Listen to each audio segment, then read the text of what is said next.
ছাত্রদল 2024 সালে বিক্ষোভের ডাক দিয়েছিল এবং সেই বিক্ষোভের দিনের শুরুতেই বেগম রোকেয়া বিশ্ববিদ্যালয়ে আমাদের সহযোদ্ধা ভাই আবু সাইদ প্রথমে শহীদ হয়েছেন এবং দিনের আরেকটু পরেই অর্থাৎ চট্টগ্রাম কলেজের আহ্বায়ক কমিটির সদস্য আমাদের সহযোদ্ধা ভাই ওয়াসিম শহীদ হয়েছেন।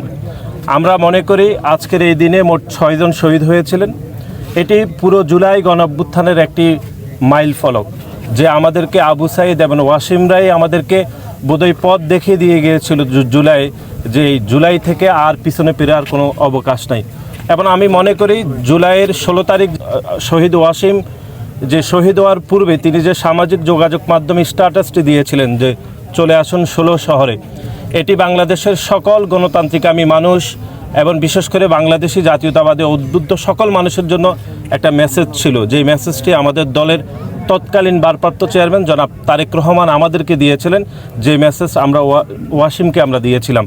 যেই প্যাসিবাদ বিরোধী দীর্ঘ যে আন্দোলন গত 17 বছর ধরে আমরা করেছিলাম, তার সফল পরিসমাপ্তি আমরা জুলাই এবং আগস্টে করেছিলাম এবং শহীদ ওয়াসিমের আত্মত্যাগের মাধ্যমে এবং বিশেষ করে 2000-এরও বেশি মানুষ যারা শহীদ হয়েছেন তাদের সকলের আত্মত্যাগের মাধ্যমে সেটির পরিসমাপ্তি ঘটেছে। আমি মনে করি আমাদের সবথেকে বেশি গুরুত্বপূর্ণ হচ্ছে যে 2000-এরও বেশি মানুষ শহীদ হয়েছে, প্রত্যেক খুনের যে বিচার সেটি নিশ্চিত করতে হবে। বিশেষ করে খুনি হাসিনাকে দেশে ফিরিয়ে এনে তার বিচার নিশ্চিত করতে হবে। এখন আমরা দেখছি গণমাধ্যমে যে খুনি হাসিনা দেশে ফিরে আসার জন্য বিভিন্ন রাজনৈতিক বক্তব্য দিচ্ছে।